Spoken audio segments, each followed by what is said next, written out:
એકવાર જિજ્ઞાસાવશ અર્જુને શ્રીકૃષ્ણને પૂછ્યું, હે માધવ, આ સંસારમાં અસંખ્ય જીવો છે.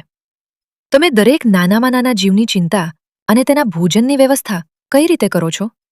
શ્રીકૃષ્ણ મંદ હાસ્ય સાથે અર્જુનને એક પથ્થર પાસે લઈ ગયા અને તેને ઉઠાવવા કહ્યું. જેવો અર્જુને એ પથ્થર ઉઠાવ્યો, તેની નીચે એક નાનકડી કીડી દબાયેલી જોવા મળી. આશ્ચર્યની વાત એ હતી કે એ પથ્થર નીચે હવા કે પાણીની કોઈ વ્યવસ્થા નહોતી.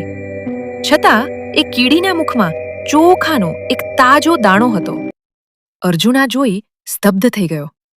ત્યારે ભગવાને સમજાવ્યું કે પાર્થ, આ સૃષ્ટિના દરેક જીવની જવાબદારી મારી છે.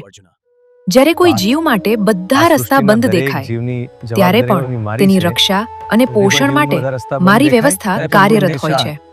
આ વાર્તા આપણને શીખવે છે કે ગમે તેવી મુશ્કેલ પરિસ્થિતિમાં પણ ઈશ્વર પરનો વિશ્વાસ ડગવો જોઈએ નહીં.